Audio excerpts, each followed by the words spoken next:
there is an occult component to all of this.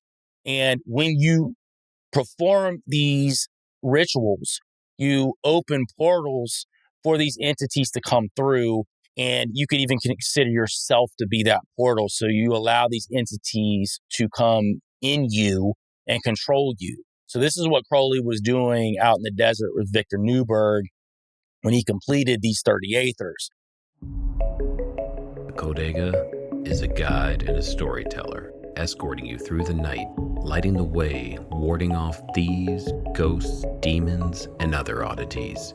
Along the journey, his companions would often share with him the most curious of stories that he'd record in his codex. Perhaps you just might find yourself traveling with the Codega and sharing one of yours. All right, tonight, guys, I want to welcome Joel Thomas to Codega's Codex of Curiosities. Joel is I would say a bit of a pioneer in the conspiracy world. He's finding his way, piecing things together. One of his strong suits is Aleister Crowley, and I thought, I want to dive deep into this, and who better not than Joel to have on and to talk about this. So, Joel, I'm sure most people have heard of you and your work, with your podcast. But why don't you tell my listeners and viewers a little bit about yourself and where they can find you as well? Yeah, I'm Joel Thomas. I work for a media company called Merkle Media that spawns out several other podcasts, and one of them being the big ones, the flagship, which is the Confessionals with Tony Merkel. And I met Tony about 5 years ago, and he and I hit it off really well. And that spawned into us creating documentaries where we would then go all around the U.S. and everywhere else looking for all the weird things in the woods and other places.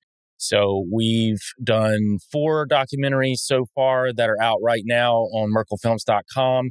I have a docu-series coming out early next year called Crowley's Melonheads, Children of the Beast. And it's really wild. We went to 4 different locations, went to all 3 locations where melonheads are sighted. Plus, we went to Salt Lake City, and we found a very interesting connection with Crowley and Joseph Smith that also ties back into one of the melonhead locations. So I found this really interesting thread about 2.5, 3 years ago with Crowley and these particular cryptids that were in the U.S. So I ended up doing a lot of research, and we ended up building an entire docu-series around it. I've got some really cool researchers that are a part of it. Isaac Weishaupt from Occult Symbolism and Pop Culture is a part of it too, and he lives out in Salt Lake, so he was able to take us to some very weird Mormon places out there, one of them being Gilgal Gardens, which is absolutely insane. And we went to this garden, and man, you talk about the symbolism everywhere in that garden was pretty wild. But it ties right back into Crowley because Crowley was a huge fanboy of Joseph Smith, and he actually wrote a lot about Joseph Smith. As a matter of fact, in his book Moonchild, which was a fictionalized book, we say fictionalized with air quotes because guys like Jack Parsons and Kenneth Grant used to read it as a document on how to create a Moonchild, but he actually talks about Joseph Smith in that book, that fictionalized book as well. So he was super connected to him because of their seemingly parallel paths in meeting a holy guardian angel who then gave them wisdom to start a new religion, which obviously Mormonism would be Joseph Smith's, and then Thelema, which would be Aleister Crowley's. But today we're going to get into some wild stuff with Crowley, because one of the things that I really started diving into about 3 years ago was this interesting idea that Aleister Crowley wasn't just this occultist that everyone thinks of when they think about the modern occult movements, but he also was a secret agent for British intelligence. And one of the big writers that wrote an entire book on that was Richard B. Spence, but several other writers as well, like Tobias Churton and also Richard Krasinski, and he's actually an O.T.O member himself. They do allude to it. Tobias Churton actually calls back to Richard B. Spence's book a lot in his books because he wrote about Crowley in different places around the world. He would write entire books about him being in one place. That's how much Crowley traveled. And that's another reason why we have to suggest that he worked for some sort of intelligence agencies or agencies, because I think that as you look at it, he played double agent, triple agent, depending on what he was trying to achieve, because he had his own personal gains as well as what he was trying to do for British intelligence. And one of the things that I've tried to do with Crowley that's a little different than most people is try to bring the three sides of Crowley together into one. And what you typically hear when people talk about Crowley is either this occult figure who was deep into the mystery schools and alchemical practices, or you get the charlatan, the guy who is a drug addict who just was tricking people and deceiving people into giving him their money. And it was this idea that a lot of people have when they don't believe in things like the occult or the mystery schools or the paranormal or anything like that. They'll typically go that route. And then there's that third piece, which is the secret agent piece that worked for British intelligence. Well, what I want to suggest is he was all three.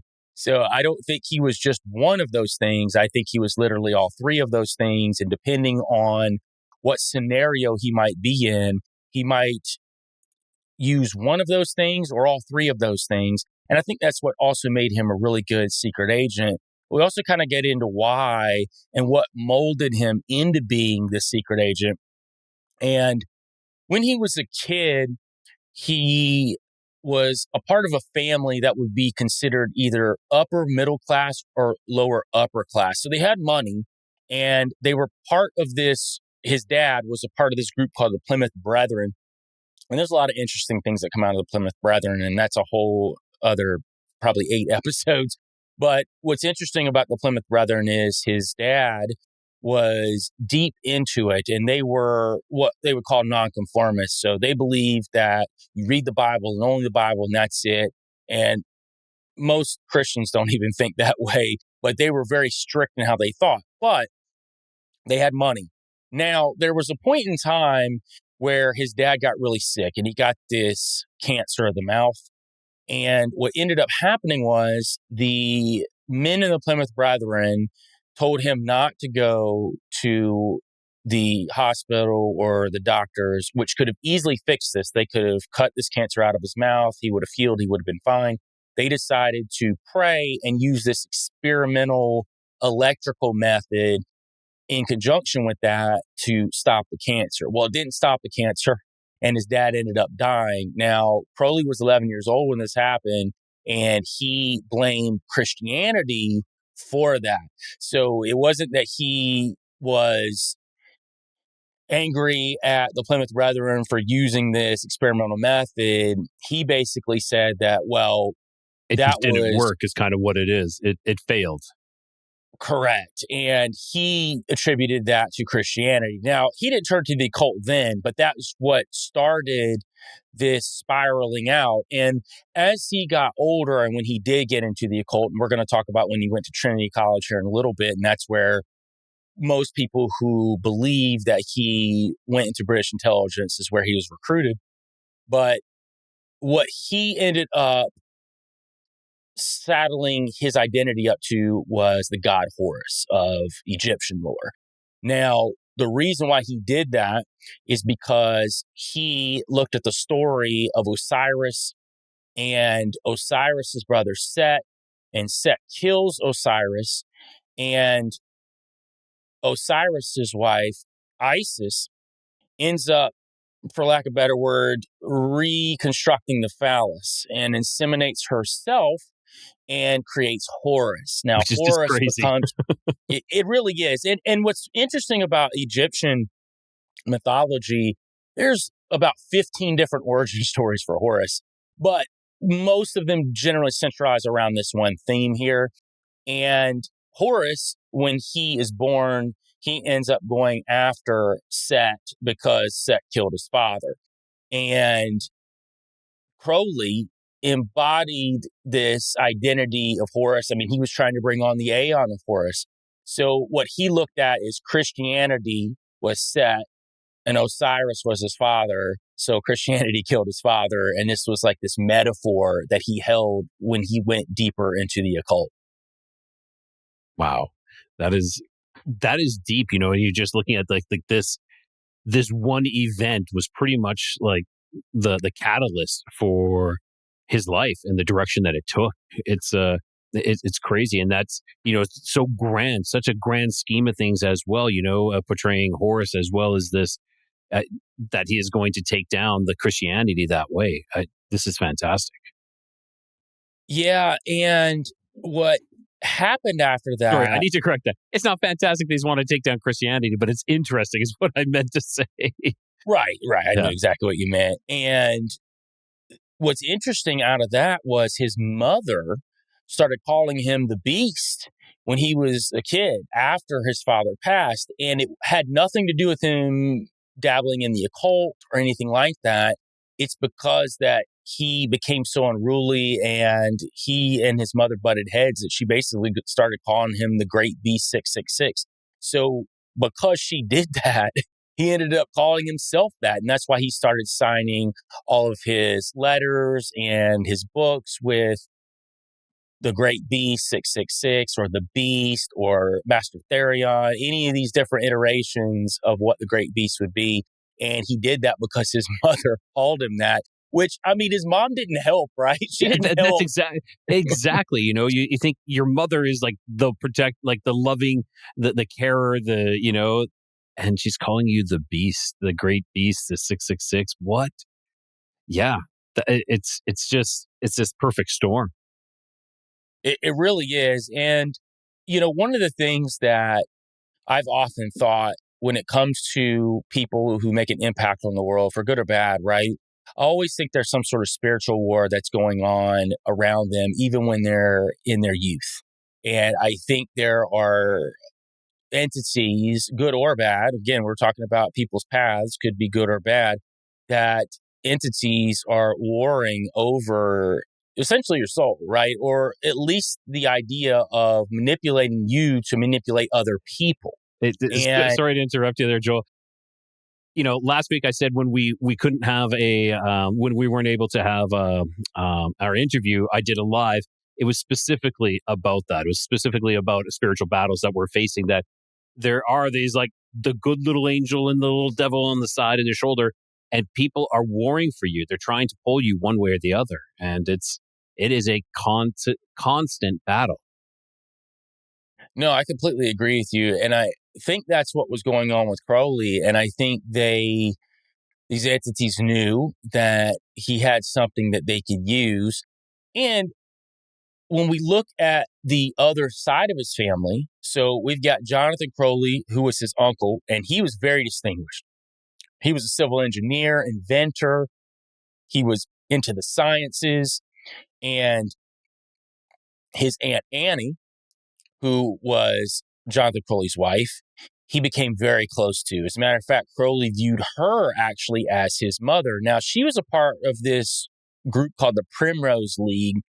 And for lack of a better word, they were like a fundamentalist Christian secret society, if any of that makes sense. That's basically what they were.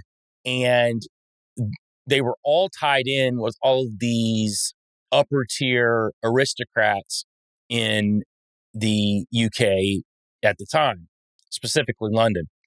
So through that connection, Lord Salisbury, who was Robert Gascoigne Cecil, and he was known as the third Marquis of Salisbury, and he was called Lord Salisbury. And he ended up being a prime minister 3 times for a total of 13 years. And before that, though, he was friends specifically with Crowley's Aunt Annie, and they were a part of this Primrose League together. So that's where we get this connection between Lord Salisbury and Crowley. And that's very important because of the uncle and aunt of Aleister Crowley, he was able to get into Trinity College in Cambridge. Now, Trinity College in Cambridge is an interesting place. I've done a ton of research on a lot of different characters who have gone to school there. A lot of them delved into the occult arts. Some didn't. Some were just geniuses. It's definitely a place that seems to spawn a lot of very intelligent minds. Crowley was one of them. Now, when he went to school there, really for like the first 3 years, he didn't do that well. It wasn't even because he wasn't smart. He was just bored. Okay. And what he ended up finding himself more in tune with was the occult and his sexuality. And that's where he really started experimenting with both of those things. And it's important to talk about both of those things because both of those things end up becoming married to his ideology, especially when it comes to sex magic and what he was trying to perform to connect to these entities. Now, Crowley is known as being bisexual, and that's also important because that plays a part into him working for British intelligence because of his ability to, lack of a better word, infiltrate. That's exactly what I was thinking. He's got more options now. It's more people he can, yeah. Correct. And think about it from this aspect. If you're an intelligence operation and you've got a guy who is amoral and who holds really no connection to anything outside of British intelligence, which it seems like he kept that connection almost all the way, or at least all the way to he died in 1947. It's seems like that Lord Salisbury, who was doing recruiting at the time, and he was not prime minister at the time, he was actually recruiting men out of Cambridge, Trinity College, young men to go into British intelligence. Now, back then, during this time period of the late 1800s and the early 1900s, they didn't have MI5 and MI6. So what they did have was a lot of loose organizations that didn't even know about each other a lot of times, and they would end up messing each other up on similar operations or the same operations. And you'd find out you might have an agent over here and an agent over here. They'd be in the vicinity, wouldn't even know, and they would think each other was the enemy because that's how disorganized all of these different sects of British intelligence were then. That's before MI5, MI6 came along. And that's also important because when we're talking about MI5, MI6, Richard B. Spence did a lot of work reaching out to all of these different intelligence organizations, not just in the UK, but also in the US, and asked them all about Crowley. What's very interesting is he did find a file in MI5 that had a slip that had Crowley's name on it, and it said X amount of documents are in there. There were no documents in the folder. And they let him have the slip, and he took a picture of it and put it in his book. But there are no documents, and they said, oh, we don't know what happened to him. So there were actual documents in MI5 that have Crowley's name on them. MI6 said they declined to go any further with the questioning. FBI and CIA also didn't say no. They just said, we decline to give you information.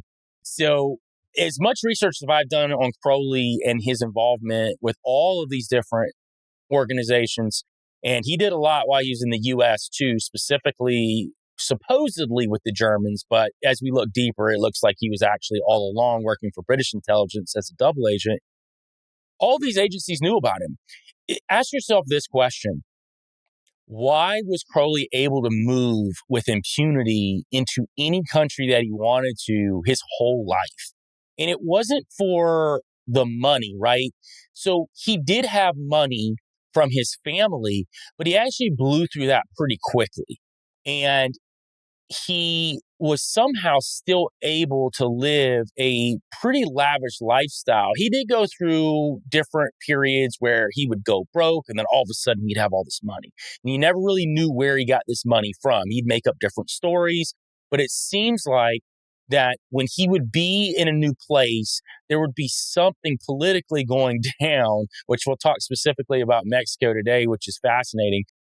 He would be there, leave, and then something would be rectified with the British And it seems like that they were paying him off underneath the table as the secret agent to perform different operations for them. And one of those things, really, when you look at it, was to infiltrate these secret societies to find out what some of the top members were doing.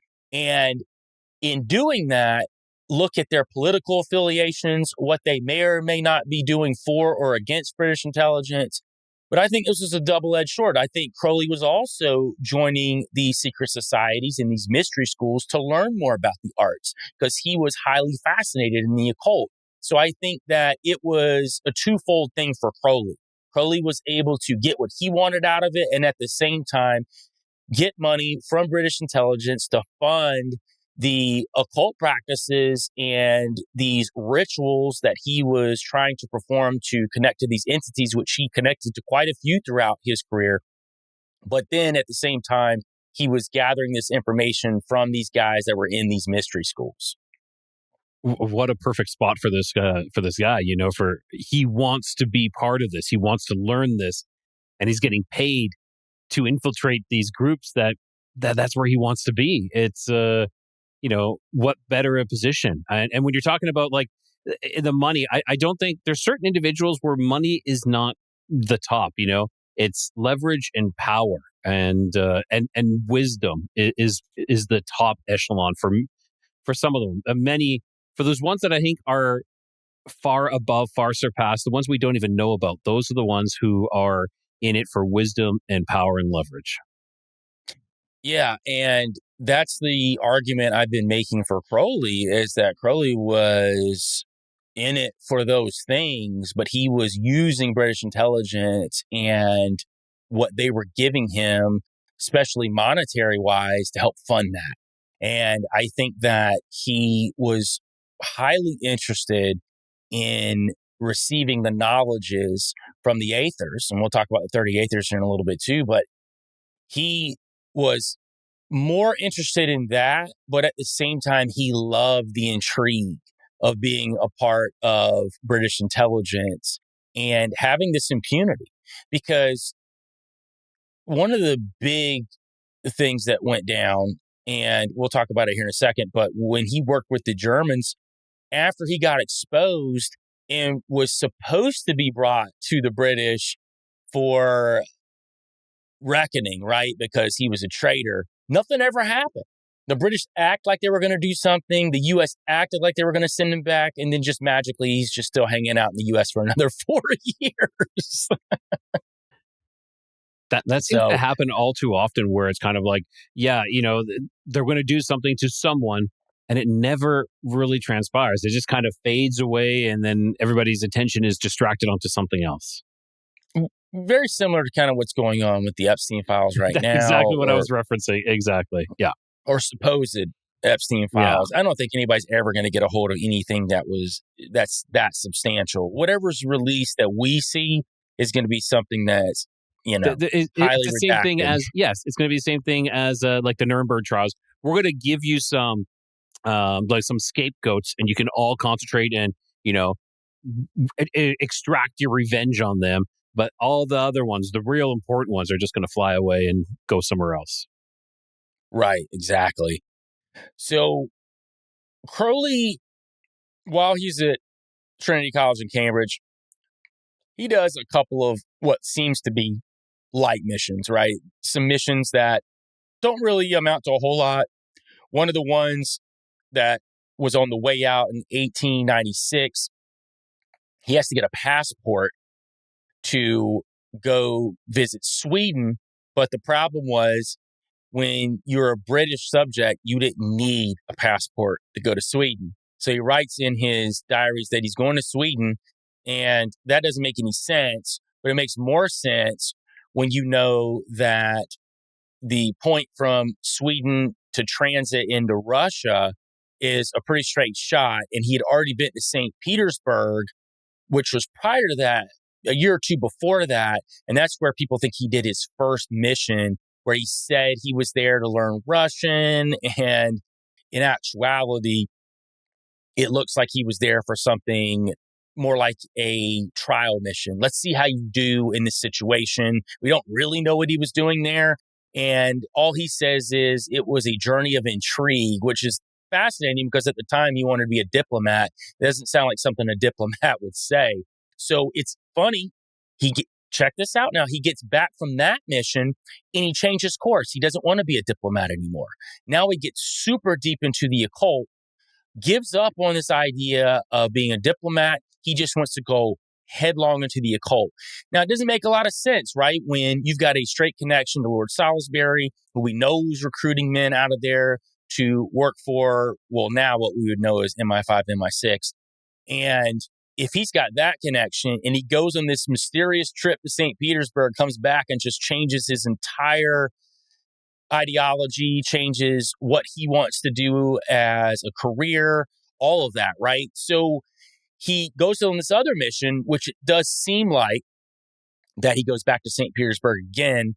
And Crowley actually said that he was in some sort of spiritual crisis during this time.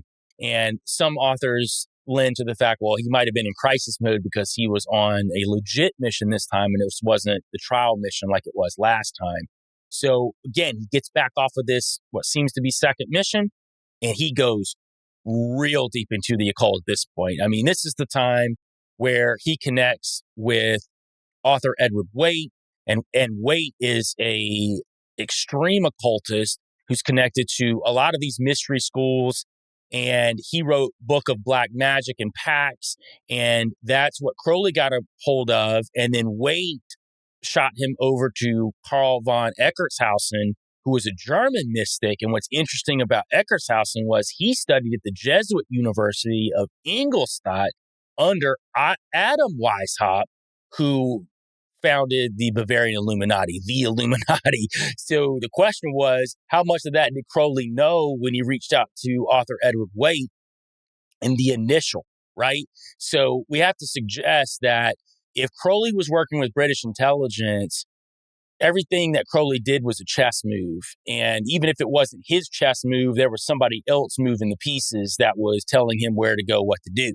Now, I do think that Crowley had his own chess moves because, again, I don't think that the occult machinations were something that he didn't believe in. I don't think it was a ruse. I think he completely believed in it, but I think he went even further into it because if you could go into these groups like what we're about to talk about in a second here, the Golden Dawn, the Hermetic Order of the Golden Dawn, well, if you are in and are all about it, they're going to believe you. And then they're going to also give you the secret knowledges that you're looking for while you're simultaneously looking for any sort of geopolitical information that you need to get off of these guys because they were very high up aristocrats themselves who had their own ideologies. Some of them were vastly against a lot of what the British were doing, and they lived in British territories. So he would have been able to gather that information and bring it back to British intelligence. Wow, that is fantastic. That is, it's just like you said, it is a chess move.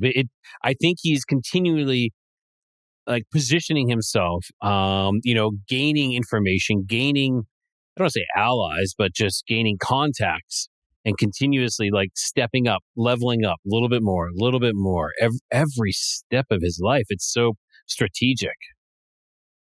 Yeah, and again, I think there was a hidden hand that was moving him on two fronts. You had British intelligence, and then you had these entities that were also manipulating him as well. So I think you had a twofold operation going on with Crowley, because think about it.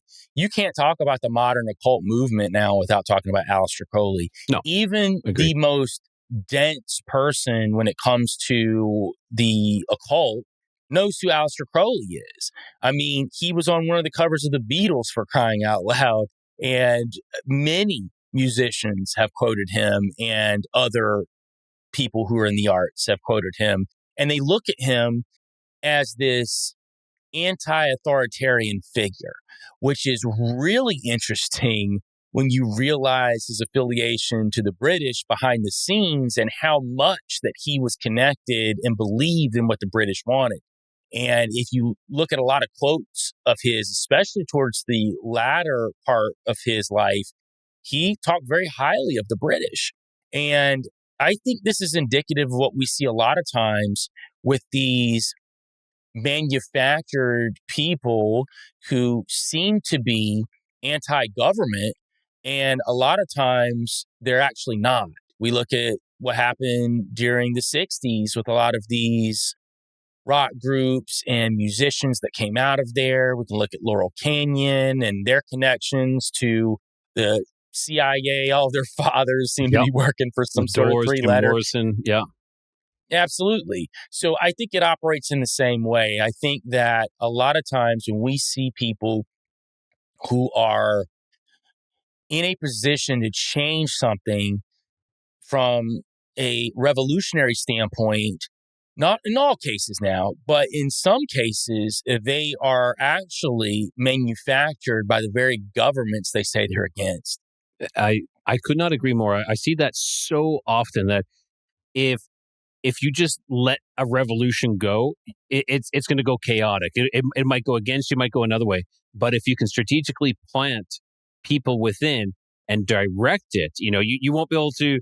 It's like redirecting the flow of a river. You slowly kind of put these markers in, and you can make a change. And that's exactly what they do. And I've said this for so many things. Any type of organization that is strength, like that is powerful right now, it has been like co-opted and like stolen, and they've all been perverted and moved into a different direction. And it's crazy. It's so obvious that all these movements are just stolen and perverted. Yeah, absolutely. And speaking of movements, we can talk about the Hermetic Order of the Golden Dawn. And this is kind of where it kicks off for Crowley into the mystery schools, into the secret societies. And during this period of time, Freemasonry was pretty rampant worldwide. And in most cases, it was looked at more as an introductory to secret societies. Most of these guys weren't into the mysteries or the knowledges. They just used it as a fraternity to get somewhere they needed to, as far as some sort of public office or some sort of protection, specifically if it was law enforcement or something like that, right? It wasn't looked at as a place at the time, unless you obviously were in some of the higher degrees or Scottish Rite, 33rd or beyond, that would be something that would be looked at as someone who was trying to obtain the knowledges. But there were a lot of these other secret societies that spawned out, and the Hermetic Order of the Golden Dawn was one of them. And they had three founders: William Robert Woodman, William Wynne Westcott, and Samuel Liddell Mathers. Now, Samuel Mathers is important because he and Crowley have a pretty torrid history.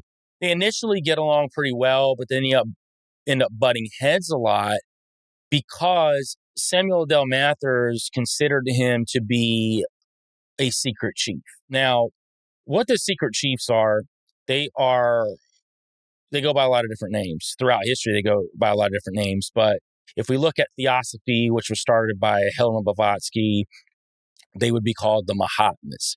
We can trickle that down into Theosophy that kind of reboots with Alice Bailey, and they're called the Ascended Masters. You'll hear that a lot in the New Age movements now, the Ascended Masters, and the Secret Chiefs are part of that group as well. Now, I would say in the more modern movements, what we've seen these Ascended Masters turn into is more of an extraterrestrial type presence. However, you're going to hear some of the names throughout different religions that people who believe this now claim are Ascended Masters, like Buddha, Krishna. Even Jesus is what some of these people believe is an Ascended Master as well, that he's not actually God.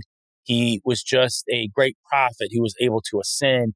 And this is what Theosophy was built on.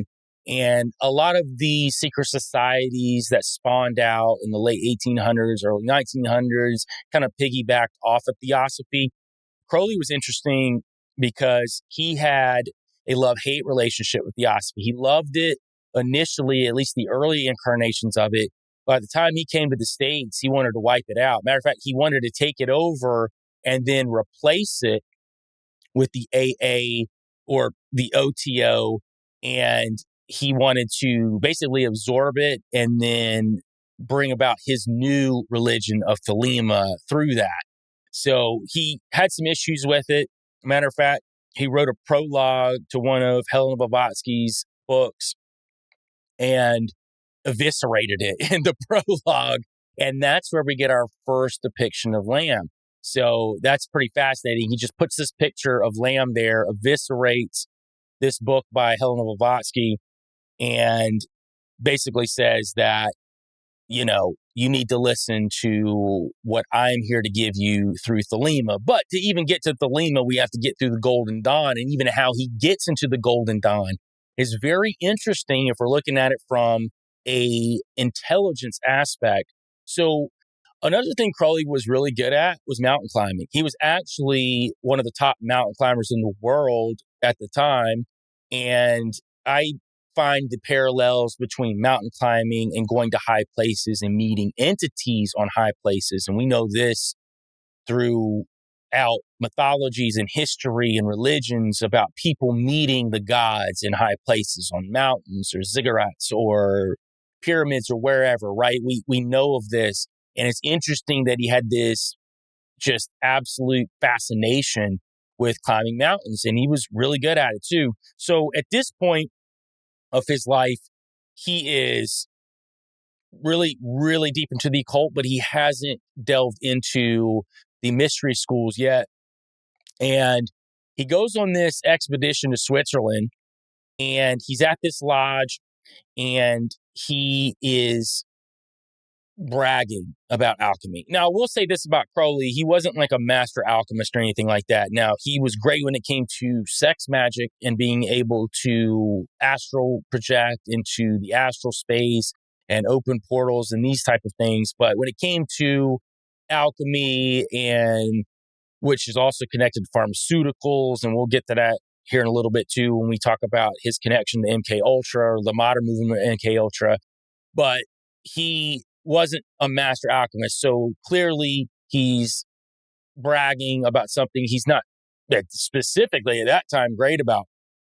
So Julian Baker, who is close by, and he's a part of the Golden Dawn, and he is a pharmacist and a chemist. So he actually hears him talking about it, and he actually pulls Crowley to the side to instruct him. So he says, look, I hear you bragging. I hear you talking all this. You do know something clearly. He said, let me help you out. So he actually takes him under his wing. And this is right after Crowley had graduated Cambridge, by the way. And so he starts becoming a adept underneath Baker when it comes to alchemy. And he keeps pressing him for information. And at this point is when Baker reveals himself to be a part of the Hermetic Order of the Golden Dawn. And then he tells Crowley he'll introduce him to the other members when they get back to London. So Crowley's super interested at this point because, you know, he's talking about the secret chiefs, and what they consider the secret chiefs to be are an offshoot of these ascended masters, the same thing. And you can become one. And this is what Crowley attempted to do and said that he did do in 1909 when he completed the 30 Aethyrs with Victor Newberg out in the desert. And this is when he said that he crossed over into the city of the pyramids and completed the Night of Pan. And when he came back from this ritual with Newberg, which, by the way, had to be completed with he and Newberg, and let's just say that Crowley took the passive role in this act that was going on out in the desert. So when you hear stories of what goes on in Hollywood, when you hear stories about what goes on in the music industry, understand it's not just about controlling someone by getting them to do an act that they would not normally do, especially when it comes to sex. There is an occult component to all of this. And when you perform these sex rituals, you open portals for these entities to come through. And you could even consider yourself to be that portal. So you allow these entities to come in you and control you. So this is what Crowley was doing out in the desert with Victor Newberg when he completed these 30 Aethers. But back to this Julian Baker and this London. So they get back to London, and this is when he gets introduced to the patriarch, Samuel Liddell Mathers. Now, this is when he finds out that Mathers has essentially started the Golden Dawn because he claims he himself is a secret chief. Tell you a little wild side story to that. Samuel Liddell Mathers used to play chess by himself, and he said that he was playing with a secret chief who was across from him. And Crowley used to watch him intently, trying to figure out how to connect to this entity that he couldn't see that was across from him playing chess. And Samuel Liddell Mathers would tell him the only reason that he could do that is because he himself had completed the Abramelin, the mage's work.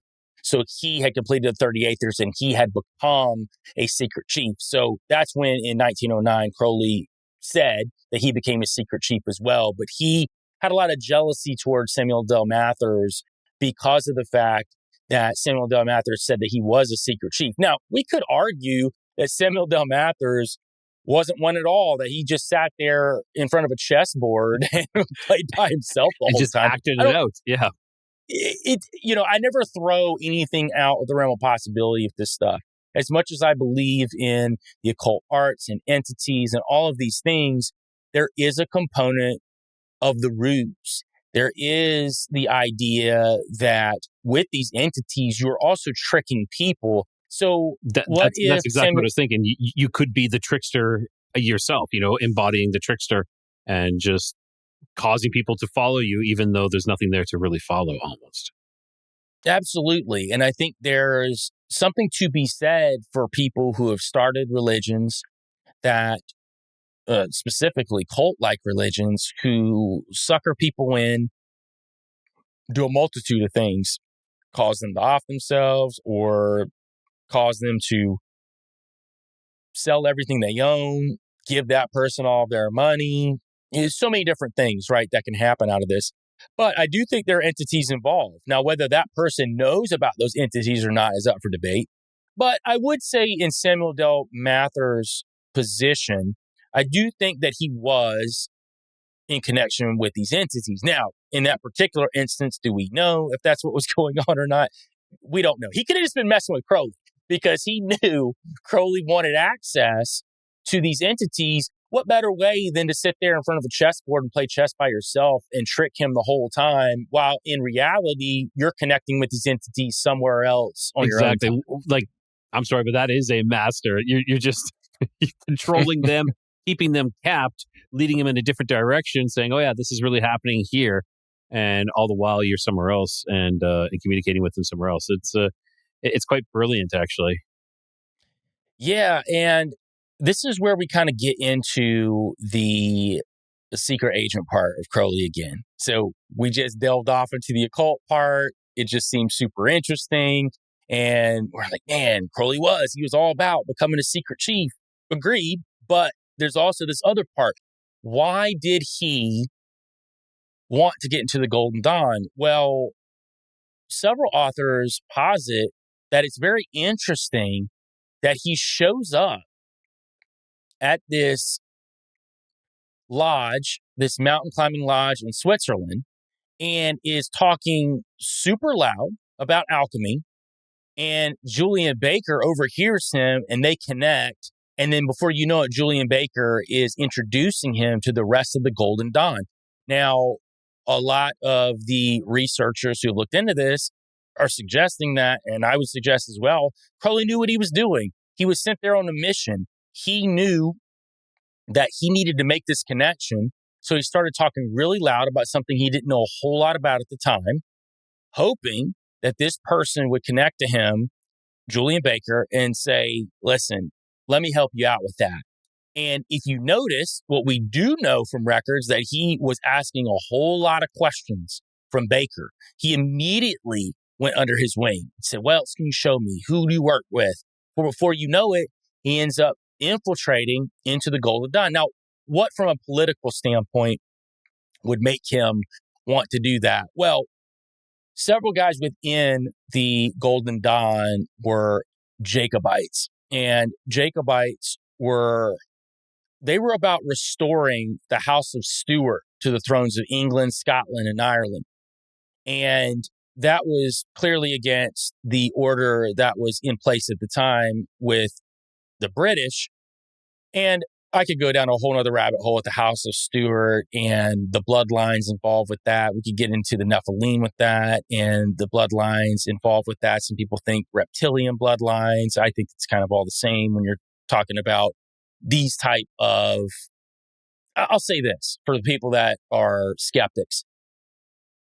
You don't have to believe in the bloodlines, but they believe in the bloodlines and they act on what they believe in the bloodlines. So you can say, well, that's just a bunch of hogwash. Well, I can tell you for centuries that people have closely guarded bloodlines and have done so at the point of going underground and the resurfacing into other societies. So we know this throughout history. So it's not a stretch to say that at least the people who are part of these bloodlines believe that they are special. Now, why would they believe they're special? It's not money. It's not power. You would need to believe that your blood came from the gods, that it came from something supernatural for you to act in a way that you would try to cause upheaval of entire governments throughout history. So we're getting to upheavals in governments right now with the Jacobites. So Crowley goes in to the Golden Dawn, and he seems to be very in line with the Jacobite mentality. Now, the Jacobites also tie into what are called the Carlists, and the Carlists are trying to put a Don Carlos back on the throne of Spain. And at the time, there's a Don Carlos II, and they want to put him back on the throne. Now, to do that, the revolutionaries are going to need weaponry. They're going to need a means to be able to do this. Well, check this out. So Samuel Del Aethyrs and several other men that were a part of the Golden Dawn as well. And there's a guy called Bertram Ashburnham, and he was the Earl of Ashburnham. And he's important because he wasn't in the Golden Dawn as much as we know, but he was best friends with the ultra Jacobite Samuel Del Aethyrs. So that's why people think that, well, even if he wasn't part of the Golden Dawn, he was very sympathetic because a lot of the guys in the Golden Dawn were these Jacobites and they were sympathetic to the Carlists. So they're trying to bring this Don Carlos II into power. And by doing so, there's this boat called the Firefly. And this yacht was owned by Ashburn. And what they were doing, they were funneling guns, they were funneling weaponry through this yacht. Now, what's interesting during this time, Crowley writes in his diary that he obtained a commission to work a machine gun, took pains to make myself a first-class rifle shot, and study drill tactics and strategy. Now, does that sound like a guy who's just relaxing, trying to learn how to become a secret chief and not up to anything that would be government involved? It's fascinating that he just keeps leveling himself up in all these different aspects. You know, it's like he doesn't seem to be wanting in any other area. He just keeps upgrading. And wow. Yeah, it's pretty wild when you look through his diaries. And for people that are interested, you can go get the book, The Confessions. He's got a lot of those in there. But I will say this, there'll be massive gaps missing. There'll be a 3-month gap missing, and all of a sudden he'll start writing again like nothing happened. And then you wonder what was going on during that 3 months that he wasn't writing. Also, what he was a genius at doing was writing in a terminology called blinds. So he would write something, but it would have a multi-layered meaning to it. So depending on if you are an adept in the occult, you might understand it one way. If you were in British intelligence, you might understand it another way. And then some verbiage might be only directed at one or the other. So the So he's average like person writing that three different texts all in one. It depends on who's interpreting it. absolutely. I did a 3-part series on Aleister Crowley, the founder, or at least the early father of MK Ultra. And I went through so many of his books and found all of these blinds, these hidden verbiages throughout that connected to Anilonium Lewini, AL, which is peyote. And he talks about that specifically throughout all of his books. He talks about it a lot in the Book of Lies. And he talks about how to use it in conjunction with these rituals. And towards the end of this episode, I'm going to get into a little bit of the MK Ultra stuff and what he was actually doing with British intelligence when it came to early experiments with MK Ultra and hallucinogenics, long before the Nazis got a hold of it. And then obviously through paperclip came to the US and then MK Ultra actually started. It's very interesting how he's tied into all these different things. But to the Ashburnham yacht, the Firefly, so what ends up happening is on the last leg of the third gun running trip, the Firefly runs into trouble at this French port of Arcachon, and the Spanish consul demanded that French customs seize the vessel. So they do seize the vessel. This ends this Carlist plot to put Don Carlos II in the throne. And Crowley writes, conspiracy was disclosed. But here's what's fascinating. On the boat, in the crew members that was listed, a C. Alexander was on the listing. That was actually one of Crowley's many aliases that he went by. So Crowley was actually on the boat that got hit. He's still walking around. He's still doing what he wants. He was a part of the plot. He was going to the British. He was telling them what Samuel Del Mathers, what Ashburnham, what these Jacobites, what they were trying to do with the Carlists to put Don Carlos II on the throne. All this was disclosed, and then Crowley just bounces out. At this point, this is kind of when Crowley leaves the Golden Dawn. Now, he doesn't leave, but this is when he decides to go to the U.S. not long after that. Wow. And so he's magical almost, he just seems to have these get out of free jail cards, or he's working so many sides that they're just letting him go, or the British intelligence is playing all along and feeding this information so that they can let him walk away as well, just to have leverage, blackmail. Seems something similar to Epstein's as well. Yeah, and what's interesting at that point as well is Crowley had a really dark side to him in a lot of his writings and what he talked about, even with small children. I mean, it doesn't lend too far off from the idea of an Epstein in a sense, right? I think he had different motivations, but I mean, we could even look at Epstein and talk about Zorro Ranch and the idea that he was also trying to create moon children at Zorro Ranch. There's been a lot of speculation of what he was doing there with all the women he had there and trying to impregnate all of them to create a master race. So this is what they're all trying to do, right? It's a way to create what Nietzsche would call the Ubermensch. I mean, this is what they try to do. And the idea of the moonchild is creating this homunculus, this shell, to then implement this being into it. And this spirit, this soul. They say they're pulling souls from this vast vat of souls. I mean, that's how Crowley talks about it in Moonchild.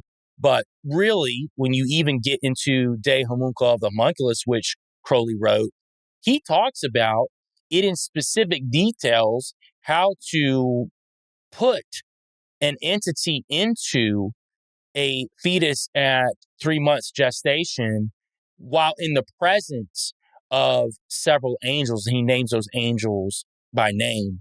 in this Liber. So again, they have specific rituals and rites on how to do these things.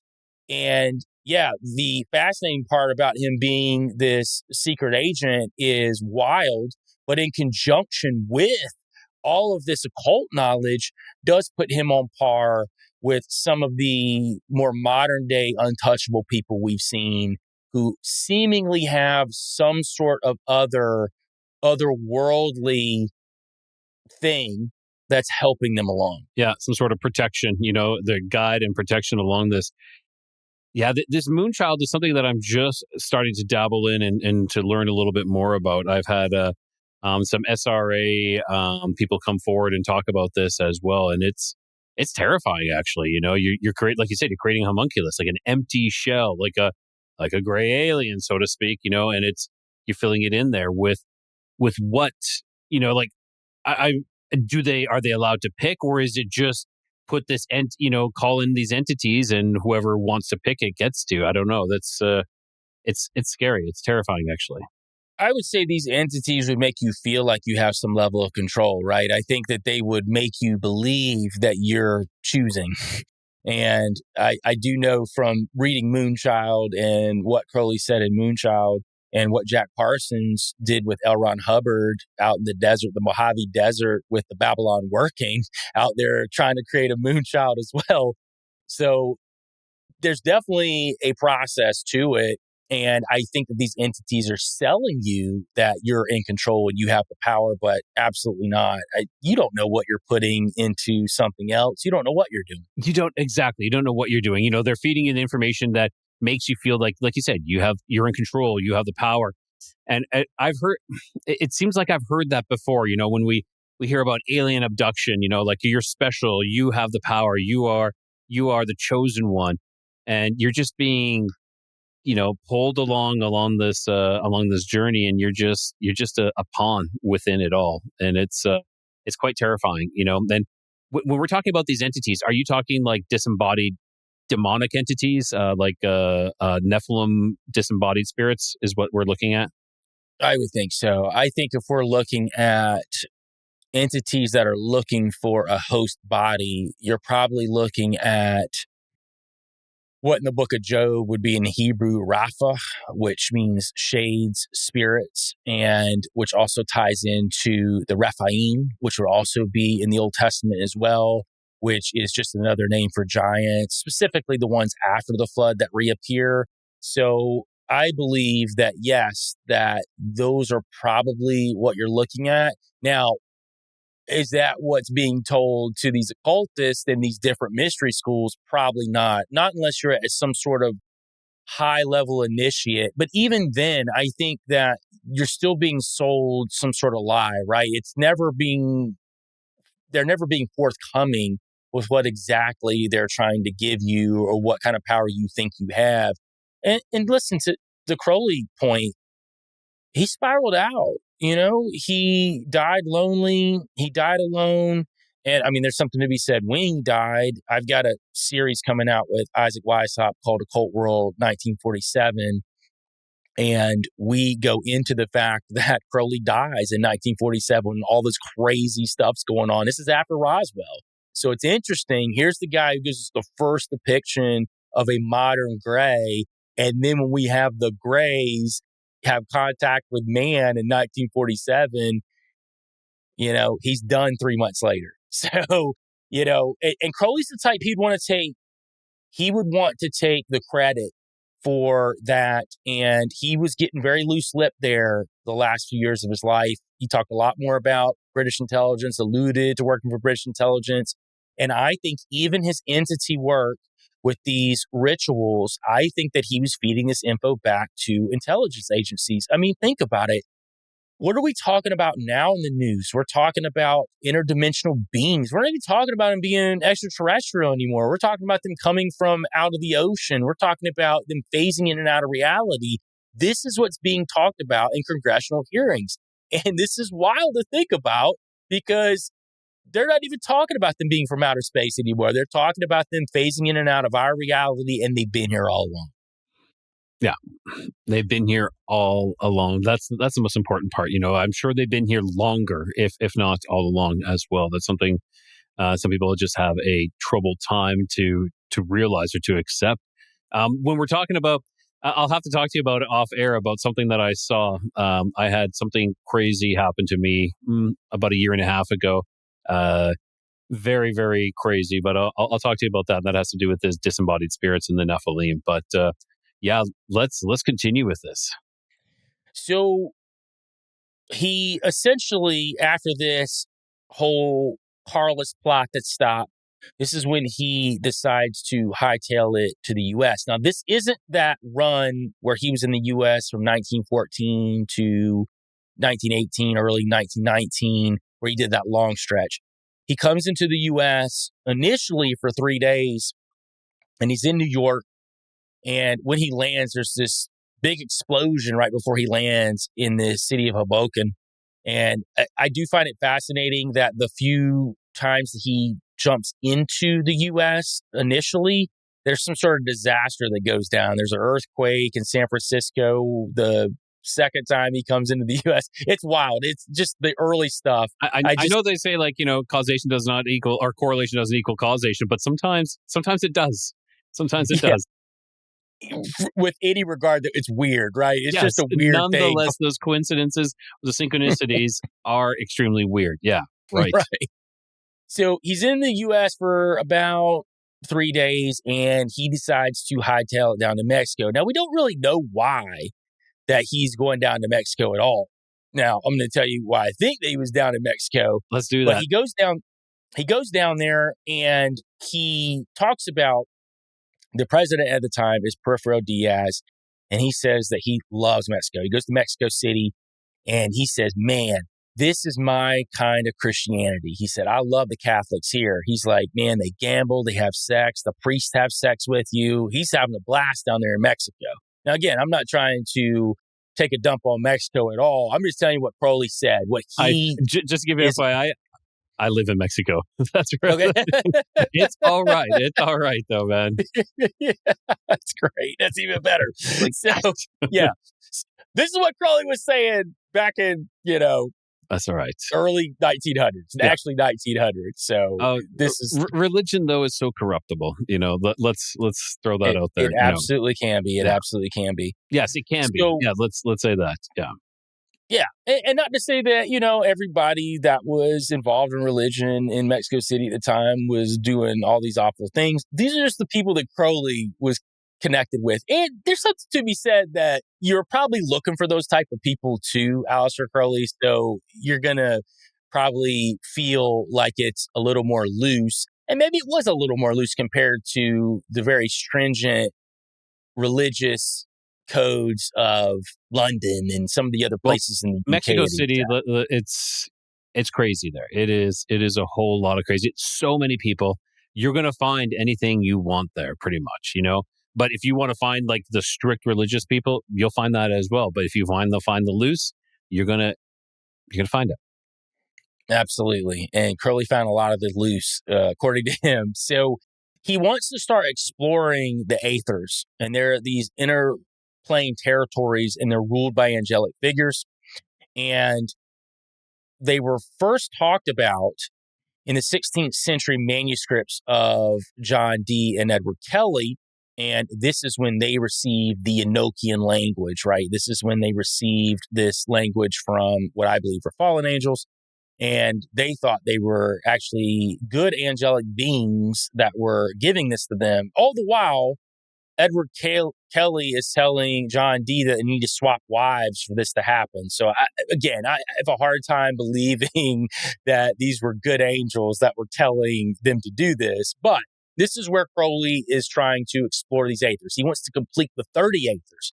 Now, while he's in Mexico, he actually completes 2 of them, but he isn't as much of an adept as he thought he was while he was down there, so he can't complete but 2 of them. But he does complete the other 28, which I already talked about with Victor Newberg in 1909. And that's when he goes into the city of the pyramids, and he comes out and says that he's a secret chief this time. So While he's down in Mexico City, he meets this mysterious guy called Don Jesus Medina. And he's a fellow occultist, and he's the leading figure in Mexican Scottish Rite Freemasonry. And they actually formed their own secret society, the Lamp of the Invisible Light, while they're down there. And this is all built on sex magic.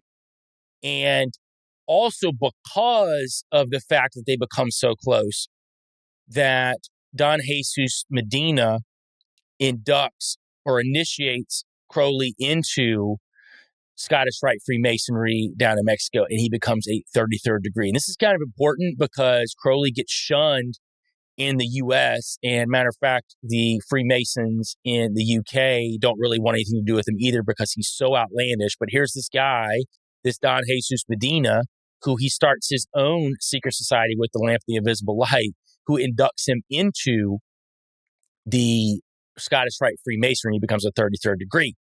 I'm going to mention real quick, and I'm going to jump back to it in a second, but Porfirio Diaz, the president of Mexico at the time, is also a Scottish Rite Freemason. So it's very interesting.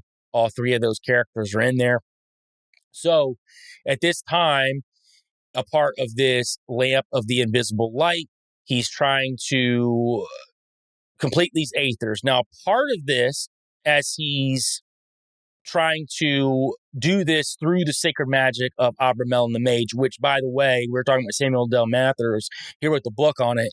So Crowley got his inspirational source from Samuel Del Mathers, and as much as he hated Samuel Del Mathers at this time, he obviously wanted what he had. He wants to be a secret chief. So as a part of this, with Porfirio Diaz, he makes these paper square talismans, and he invokes Abramelin's classification of 4 princes of the demons. So he actually starts invoking these demons and gets in contact with these demons, Lucifer, Leviathan, Satan, and Belial, and then these sub-princes, Astaroth, Magat, Asmodee, Beelzebub, Orions, Paimon, Eraton, and Amion, and they were all subject to the will of the Lord of the universe. So again, Jesus Medina would do this in these morning invocations with Crowley, and this was a part of this Lamp of the Invisible Light. Now, another thing that's very interesting while Crowley's down there, and side note, this is where when we delve into the hallucinogenic side of things, it looks to be this is where Crowley had his first acquaintance with Anhelonium Lewinii. This is an old score for peyote, and this is where he took mescal buttons, this dried up peyote, and it looks to be where he would have connected with that initially because he became fascinated with that throughout the rest of his career. But this initially started in Mexico. Now, what's one of the coolest things as far as just wild that Crowley said that he was able to achieve was making himself invisible.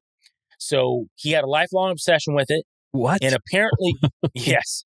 Yeah, it's wild, man. It's one of the wildest things, but to me, and I want to say that Richard B. Spence wrote about it in his book, and he wasn't really big on Crowley's antics when it came to the occult. His was more geopolitical and talked about Crowley's use of the occult to get access to these circles, to be able to funnel information back to the British. But he did mention that if Crowley was able to obtain these type of things, what better skill would a secret agent need than to make yourself invisible to other people? Now, some people say that he didn't really make himself invisible. He just mastered the art of being able to hypnotize people at a rate that normal people wouldn't be able to. So he was able to hypnotize people, and they would just not see him anymore because of what he told their mind to see. The problem I have with that is that Crowley talks about a specific moment where he knew that he could make himself invisible by deflection. And he said that when he knew he had mastered it, he was in Mexico City, and you live near Mexico City. You know how busy it is. And even if we're talking about early 1900s, it's still a big city.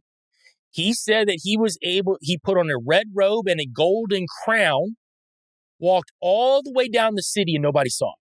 That's when he knew that he had mastered the art of being able to make himself invisible. And this happened during his time in Mexico.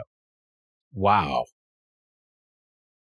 That's crazy, and just imagine the possibilities of that. And if you're saying you actually dressed up like that and no one saw you, that's making a statement. That is making an actual statement that it could, you literally are invisible. Somehow you're able to do that. Somehow you're able to master that. And I don't doubt that people haven't been able to master these things. If you're in contact with these entities and these entities are able to show you through alchemy what to do, and we can even point to the Book of Enoch, where the Watchers were gifting mankind certain skills in exchange for access to the women, which I believe still going on now, just in a different format. We can look at it with alien abductions. And I know you've said you've talked to people who have gone through alien abductions, and I've talked to people as well. And there is a central theme with some of these women who become impregnated, and then 3 months later, they're abducted again and this child's removed. So if we look at that as being a more modern day incarnation of what the Watchers did in the Book of Enoch, well, I think that we can tie that even into 1947 when we're talking about the mysterious Majestic 12, which Bill Cooper talked about in his book, and many other people have talked about, even though they say it doesn't exist, that there was a pact made during that year or subsequent years after 1947 that there was a brokering of exchange for technology, for access to abducting people for quote unquote experiments. Now, again, you talk to these abductees, not all, but quite a few have gone through something that has to do with reproduction. So why is it that these entities are so consumed with trying to reproduce with us? Well, it seems to me like this has been talked about for a very long time. Again, all the way back to the Book of Enoch and everything in between. Yeah, I agree with you. That hybridization is what they're trying to do. I have a theory as to possibly one reason why. I believe it could be the key to get back into heaven. It's a key to enter through. You're in this body that now has a soul, and you are able to re-enter into heaven, maybe for another rebellion.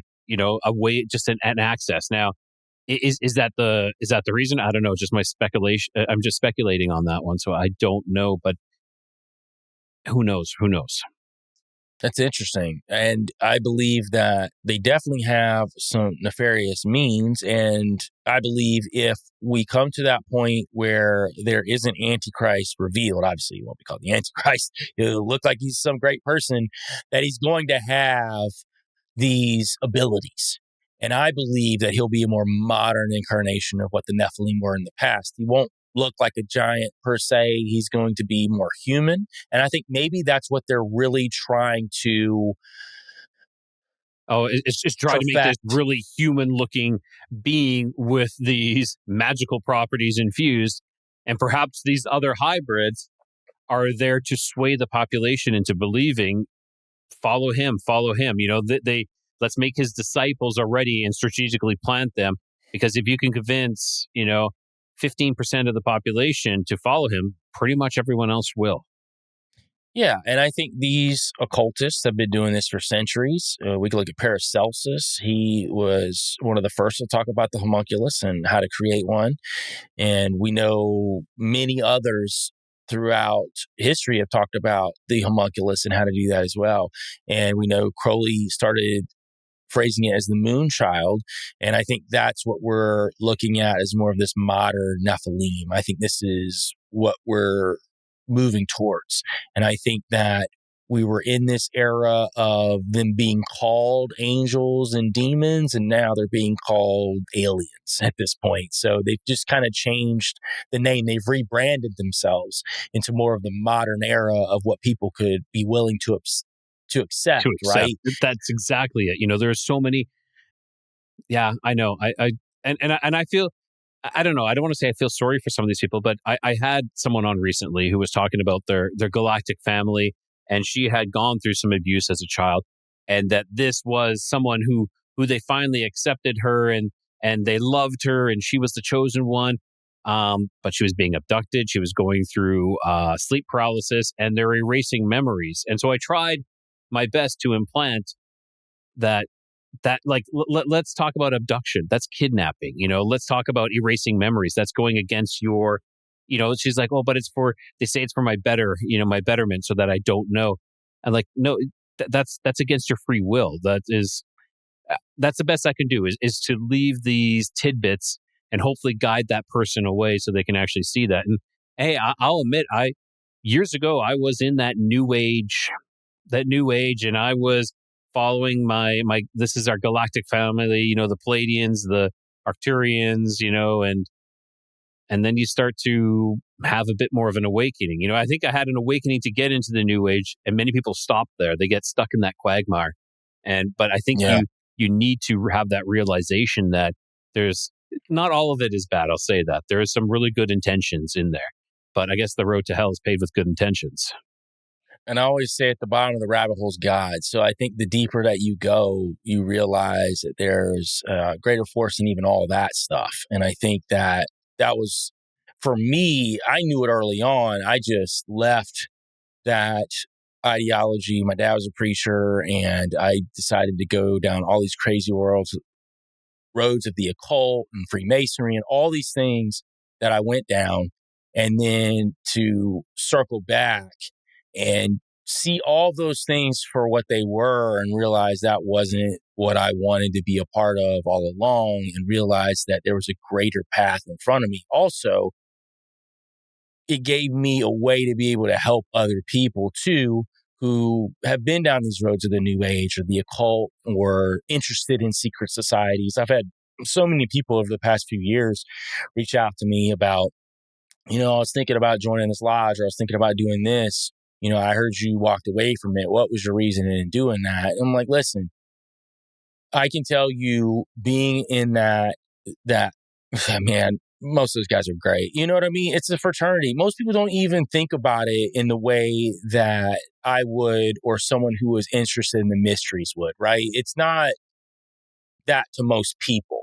But what I can tell people is this: you may get in there and you may be just fine. I was like, but the issue is you're doing occult rituals to be inducted and be initiated into these. Those are built on occult principles and things that entities have given mankind. So to think that you can do those things and then nothing be attached to you after that, I don't believe that in the slightest. Now, you may think, oh, there's nothing attached to me. How would you know? How would you know? How do you know how your life's moving, or what you could be able to do if you didn't have certain things attached to you? And that's something that I try to talk to people about just from my experience. And, there's a certain... I completely agree with you. Like, I feel that we have so many more attachments than we actually even care to realize. There's so much, I think I'm saying addictions are attachments. There is this overconsumption of things, even sugar. It doesn't matter. Like, sugar is addictive, but that unto itself, we should be able to break away from it. But sometimes, we say, oh, I have a sweet tooth, and I just keep going. And my personal belief is, like I said, I think it's these disembodied spirits who are cast to the wasteland, cast to the abyss. And when they get to latch on to one of us, they can then experience these worldly pleasures again, and they want their fill, to eat or to drink or to feast on everything, and to experience all these pleasures again. And that is, we get into this overindulgence. And don't get me wrong, we play our own part in it, but I think that we're being guided in these directions because we've invited these entities in by, like you said, either some sort of ritual, or we've literally opened the door and invited them in somehow. I completely agree with you 100%. And I think that that's something that we need to be cognizant of.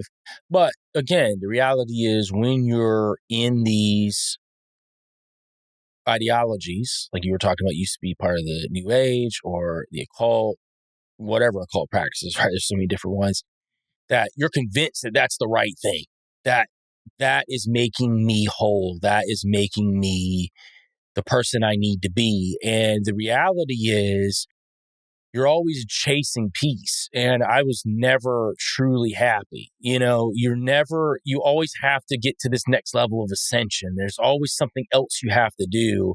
And I realized that when I came back to Christ, that there's no hoops you have to jump through. There's just giving your life to him, and that's it. And it's so simple, but yet it's been made so difficult by people. And it's funny, I talk to people who are involved in the occult or the New Age or any of these types of offshoots, right?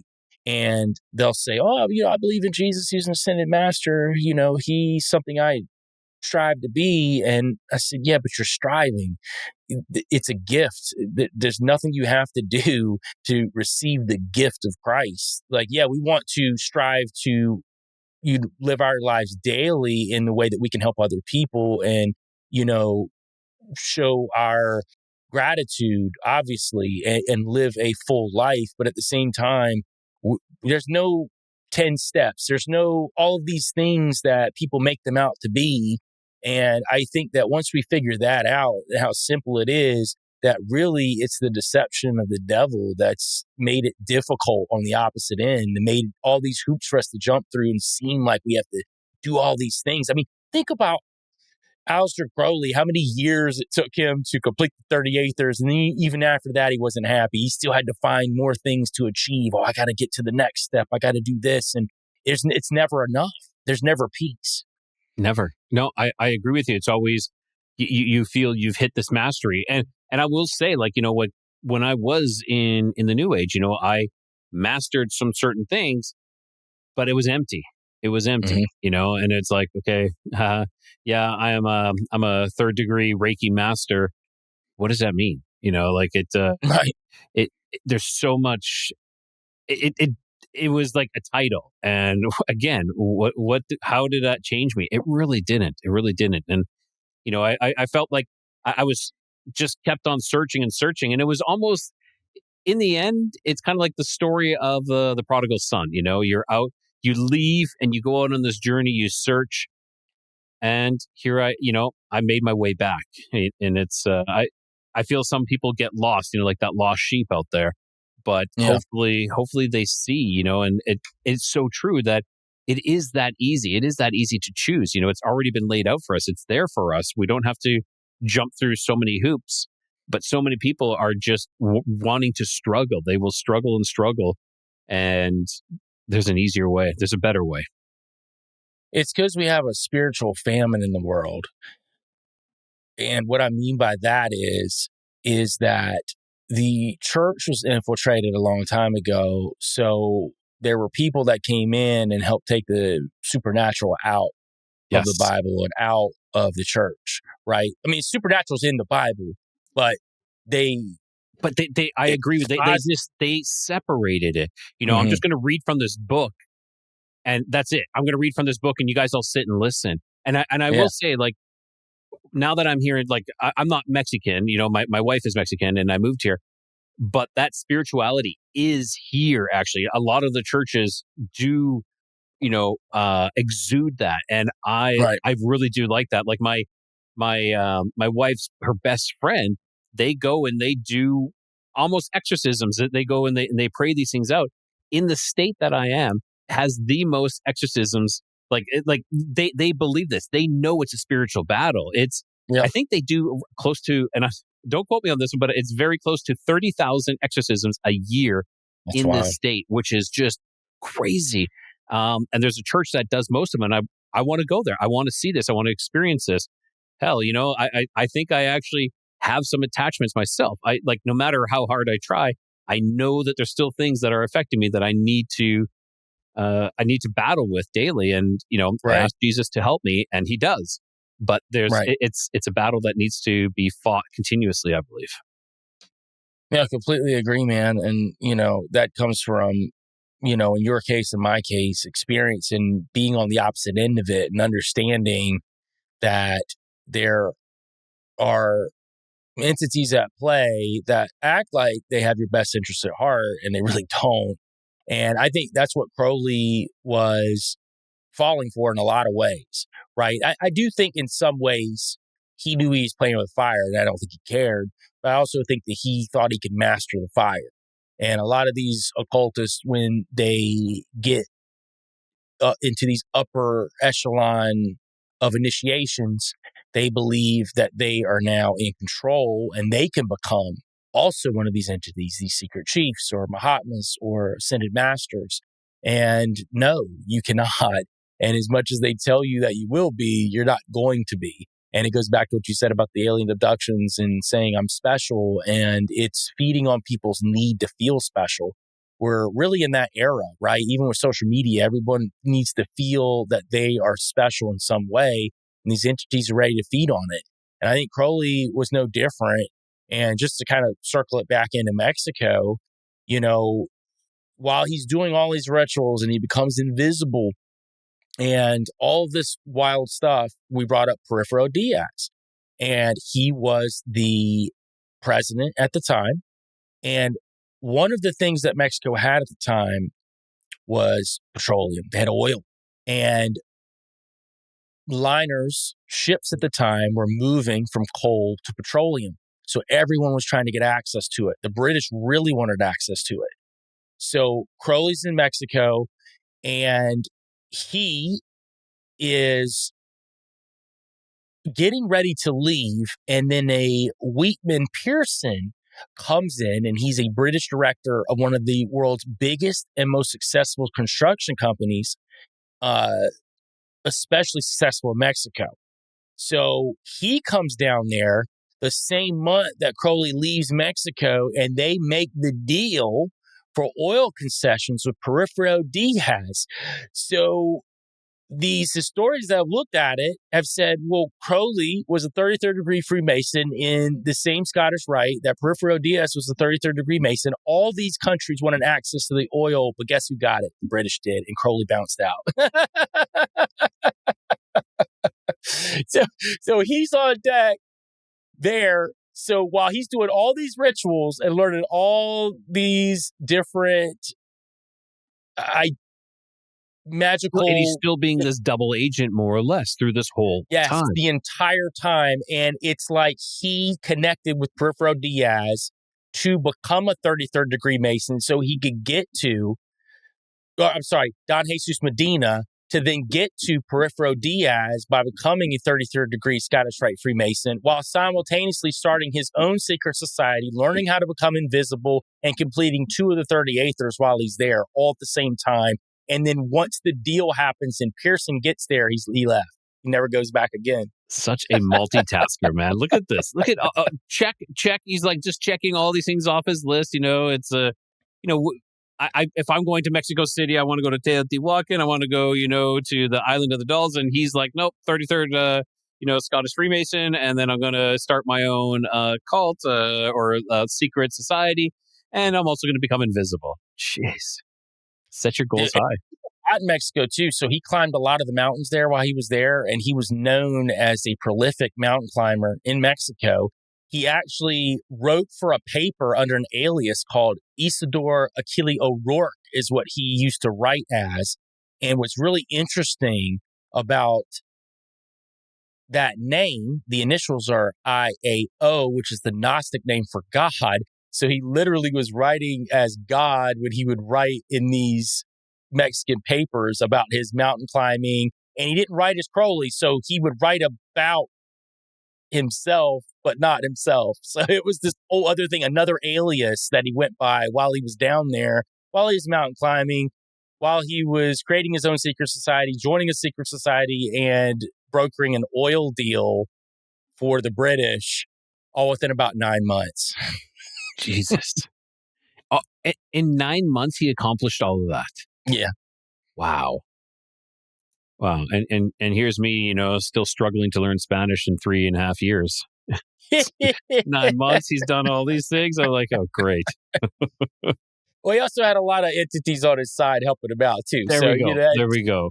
Got a whole other thing going on there. So yeah, Crowley's a very interesting character, man, and I've done a lot of work on him, and I've got more work coming too. My series is ongoing that I have right now, so it's been a lot of fun. But yeah, this is kind of the introductory today of kind of how Crowley started, some of the early missions that he got involved with, and then the Mexico stuff to me is always super interesting. Joel, I want to say thanks so much. Like, you're super in depth with this and very informative, and it has been great. I'd love to have you back in the future just to continue from where we left off, and go into the entities, like Lamb a little bit deeper. And I think it's was it Iwas is another entity that he also so Iwas is the holy guardian angel he met in 1904 when he was in Cairo with Rose Edith Kelly, who was his Scarlet Woman at the time. And this is when he received the Book of the Law. This is what started Thelema. So Iwas is who he met there. And from that, Iwas followed him around the rest of his life. And he started Thelema from the Book of the Law. And that's how the religion of Thelema got started. Jeez. All right. Joel, thank you again so much. I really appreciate this. Please give your podcast a shout out. Free the Rabbits, of course. But if there's anything else, Merkle Media, I don't know if I can help anyway, but if anybody who hasn't heard of Merkle Media, go check it out. Yeah, you can find anything really if you just go to Linktree/Joel Thomas Media. Everything's there. My podcast, my music, my films, everything you can get to from there. But if you're looking just for the podcast, you can go to YouTube. Just type in Free the Rabbits. You'll find it pretty quickly. Or if you go to any streaming platform, Spotify, Apple Podcasts, whatever, it's all there. So I've got a lot going on there. I've got several pretty lengthy series on a lot of different subjects. Some series are ongoing, like Crowley. I will drop episodes about Crowley sporadically. It all ties into one series that I'm doing about Agent Crowley. So I try to marry the three aspects. I'm trying to do something a little different than everyone else has done and try to talk about, here's this occult side, but also here's this secret agent side that was working with all of these different entities. And I don't even mean like nefarious entities, but government entities. Wow. It's such a character this person is, I know we've all heard of Crowley, but there's so much more to it than you care to realize. It's just, and when you said, oh yeah, that was only 9 months in Mexico, I was thinking, I'm like, he's there for a couple of years at least, and 9 months. Wow. Fantastic. Well, Joel, thank you again so much. Just hang out in the green room there, and I'm just going to do a sign off here, and we'll be good to go. Thanks for having me on. All right, everyone. That was Joel Thomas from Free the Rabbits and Merkle Media. Definitely one of the most informative shows I've had in a while. Well, I've had a lot of informative shows, but Crowley was this character that, we've only scratched the surface a little bit here and there when we're reading about him or, we hear other stories about him, but there's so much to it. There's so many layers to this person. And do we really even know who he really is? Was he the secret agent? Was that the foremost kind of thing? Or was he this occultist? Or was it just a mix of everything? It's so fascinating. I hope you guys are interested in this. I'd love to have Joel come back in the near future and we can pick up where we left off. And if you guys did, make sure you leave a comment. Tell me how you like it, because I loved it. And make sure you guys go check out Free the Rabbits and also Free the Rabbits and also Merkle Media, of course. And until the next time, everyone, keep your curiosity wandering, keep the light lit, and always find your way home.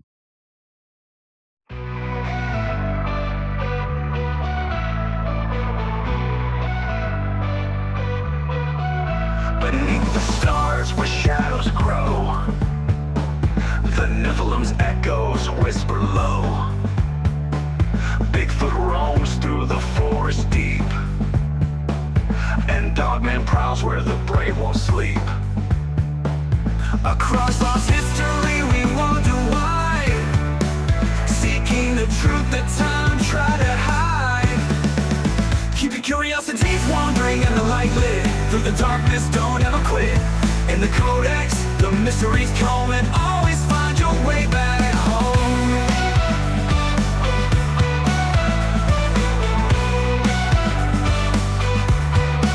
UFOs streak through the velvet skies. Aliens watch with unblinking eyes. The paranormal hums where silence breaks. In the void of secrets, a lantern wakes. Through hidden realms and stories untold, the code gas flame is a light to hold. Keep your curiosities wandering and the light lit. Through the darkness, don't ever quit. In the codex, the mysteries come and always find your way back home.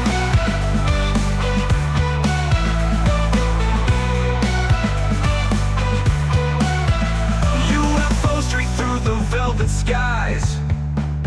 Aliens watch with unblinking eyes. The paranormal hums where silence breaks. In the void of secrets, a lantern wakes. Through hidden realms and stories untold, the code gas flame is a light to hold. Keep your curiosities wandering and the light lit. Through the darkness, don't ever quit. In the codex, the mysteries come and always find your way back home.